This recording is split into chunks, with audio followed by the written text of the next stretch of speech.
Where to start then, boys? Well, should we start with the... Should we start with the result? Start with the result. Let's start with the result, because in the end, the result's a good result. Yeah, I mean, for United. Absolutely. Didn't get an away goal, but that's neither here nor there. It just didn't happen. Never looked like happening. So that's one side of it. Clean sheet, thanks to David De Gea. Yep. No thanks to the defending in some of the cases. I mean, 20 plus shots for Sevilla, which was domination in that sense. But a good result away from home. In terms of the result, a good result away from home. Good, not great. And as it pertains to Manchester United, continue to be unwatchable. It's difficult. It really is. I mean, you invest money on a player like Paul Pogba. Well, he's not starting. And whatever those reasons are, we'll get into it. You invest money in Alexis Sanchez, ineffective. You invest money in Romelu Lukaku, ineffective. The approach that you take to the game, very defensive. You get out of there with a 0-0 draw, and I know people are going to say good result, but man, let me tell you something. That was worthless. It's just not. It's not watchable. It isn't. Are we expecting too much? I suppose so. I suppose the problem is if you compare them to Manchester City, to Liverpool, to Bayern Munich, what they've done in the Champions League against so-called lesser opposition. You can argue whether or not Sevilla are in that bracket or not, but still, there just seems to be any sort of lack of. I think we're looking for something that maybe just isn't ever going to be there. You know, this is a side that couldn't get in the top four last year, and Ali's talked about the players that they've added. Sanchez has only been there a few weeks. Pogba never even started. So the only difference is Lukaku, who's not going to win you the Premier League or the Champions League. So I think we're looking for too much that's just not there. So this is United's level. How long have we been sat here saying the same thing over and over? How many times has Ali said we can't watch it? By the way, there's enough from Sevilla, Stevie. We saw enough from Sevilla to suggest that they play like that, United in the home game, and there could be trouble ahead. Especially with the away goal. I'm telling you, they're a threat. There'll be a threat on the counter. There were a threat in possession where they dominated. Let's be honest here. I take the result. But you're watching United, particularly away from home at times in these games, you're searching for a life support machine. You're trying to keep you alive watching the bloody thing. Honestly. I mean, in terms of the performance, it was abysmal. And, and thanks to David De Gea, they got a clean sheet.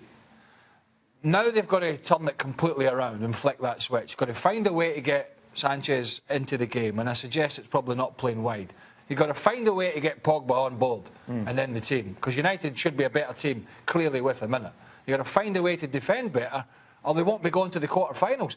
Liverpool went to Sevilla, but for their atrocious defending, would have wiped the floor with this Sevilla side. Created chance after chance after chance after chance, particularly in the first 45. We're not talking in Sevilla about one of the elite.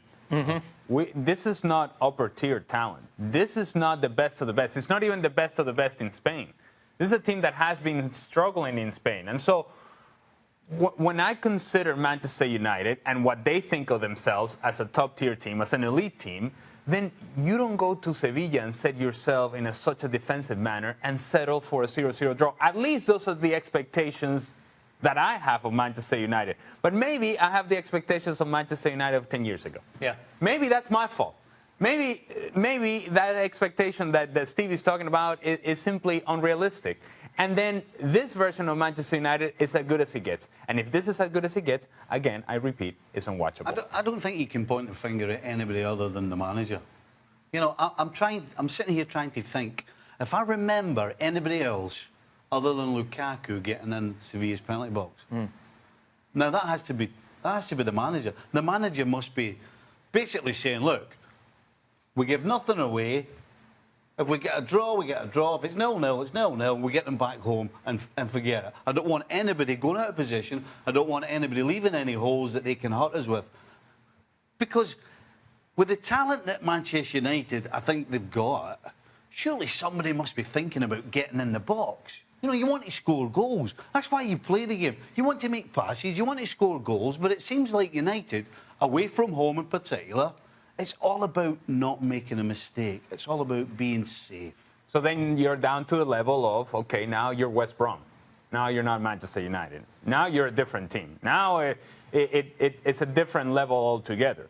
Because, again, if you want to be in that top tier, in that conversation, then you're the sort of team that you show up in Sevilla, and Sevilla must be afraid of you, must be scared of you because of what you bring, that you carry the game forward.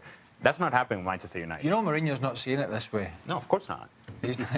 He'll be somewhere now talking to the press, going, "Hey, this is what we planned for. Yeah. This is what we talked about." But that's scary in itself. And they got away because Sevilla didn't have anybody who could put the ball in the back of the net. They've got the best player. Their best player by far is the goalkeeper. Has been for a long time. Let's just remind you of the starting 11, because inevitably eyebrows were raised given the fact that Paul Pogba was on the bench. You also had some surprising people as well. Lingard, who's been good this season, Martial as well. Obviously, McTominay, though, over Pogba was the big talking point. Inevitably, ahead of the game, Jose Mourinho was asked about the decision to keep Pogba on the bench. He said, well, he withdrew himself from the Huddersfield game, saying he wasn't ready. McTominay was good for 90 minutes, and we just want to go with someone who looks to be more kind of fit. It's kind of, I suppose, how he was selling it, but he wasn't selling it particularly well. No, this is really strange because, you know, he's throwing the Huddersfield thing in again, which seems to me as if he's saying he made himself unavailable because he was supposedly ill. And he's basically, the way he's phrasing it, he's saying, and I don't believe him. That's almost what he's saying, and I don't believe his excuse, but he wasn't available, so we went with somebody else. He played okay, but I don't understand, because if this had gone horribly wrong tonight, right, and they weren't able to peg it back at Old Trafford, then it just leaves more questions than answers. Yeah. But the other side of the coin is, I think there is some gamesmanship going on, but I also think there's a clear message here that he doesn't trust Paul Pogba. How did you rate him when he came on? He had 70 minutes. Did he do anything? Well, he didn't do as much as De Gea. I mean, he's okay. It's one thing for us to sit here, and certainly I have tried to back Pogba up, but what you're saying is right. I mean, did he do anything different that Herrera had been doing? No. Did he do anything different that McTominay had been doing? No, he didn't, and that's a fact. So why is that? Because we know that he can. Is it because he's playing out of position? Is it because his head's gone, or is it because he wants out? I think clearly what's going on between his ears is the problem, and I certainly think there has to be a problem between him and the manager as well. And if that is the case, then it's no surprise that he can't go on the field and play to the level that we know he's capable of. Because when your head's not right, you can't perform as a world-class football player. Well, what he should do is have a conversation with Juan Mata and say, look, Juan, how did you deal with it when Jose Mourinho got rid of you at Chelsea and said that you were the problem? That you are no longer the guy that we needed, that we wanted. No. You are not going to serve a purpose for us. But now, all of a sudden, you're the answer to all of my issues. I'm going to play you no matter what. So how did we get from that to there? Have that conversation with Juan Mata. Say, how do you deal with Jose Mourinho? Because clearly, it's an acquired taste. Yeah. Clearly, it's something that you have to learn over time. Because there's no question in my mind that Jose Mourinho was throwing Paul Pogba under the bus when he's saying things like he planted a seed of doubt because he took himself out due to illness. That's essentially saying the player took himself out. It's not my call. It's on him. He doesn't want to be here. I think Juan Mata could give Pogba Hazard's number and maybe find out when he really gets bad, how bad it can be. How low can it go? Because it's exactly the same situation. He did the same in the Champions League with him. Pulled him out, didn't play him. I mean, it's just happening all over again. If he doesn't play him in the return leg, I don't know what he'll do. He might get past Sevilla, who Ali said is they're sitting fifth in the league at the moment. They're not at the strongest by a long shot when they were, winning Europa Leagues and under Unai Emery. They might get through Sevilla, but then they're going to pull a quarter-final, if they get through, pull a quarter-final draw, probably against one of the big boys. Now, they ain't going to beat one of the big boys with Scott McTominay in midfield. And that's not because this guy's a bad player. He's a youngster with a handful of games and he's not ready for that stage, I don't think. He needs to get Pogba integrated, head right and playing well if they're going to progress much further in this competition. Otherwise, I think he's just buying himself time. And this is the extraordinary thing. When you look at the teams that are likely to advance, most of them, you'd imagine, when you compare it to who they could be facing, will want Manchester United, won't they? And this is something that you wouldn't normally say. But if you're Liverpool, Barcelona, Real Madrid or PSG, you know, Juventus or Spurs, you know, you've got all the big boys there, Bayern Munich as well. Let's argue that Liverpool gets them. Liverpool know, because of what happened at Anfield, that Mourinho's scared of them. I mean, that's a huge advantage before you even start. I know it's Liverpool, Man United, and it's all about the history and everything else. But the fact is, when the players step on the field, they know that Manchester United are a little bit apprehensive of taking them on. Are they going to make it into that draw? I suppose that is the inevitable question now. You take a look at the SPI. United coming in at 59%, Sevilla at 41%. It's far, as you mentioned, Craig, from a done tie because of the away goal and because obviously 0-0 after 90 minutes, if you like. And the fact United are not playing great and they don't look defensively strong. I mean, they're relying on the goal. Keep repeating it. They're relying on the goalkeeper. Sevilla are a tidy side. Got some good players. Will be a danger on the break. But I think it is right. I still think, you know, United will be favourites and should be favourites, but there's no fear factor.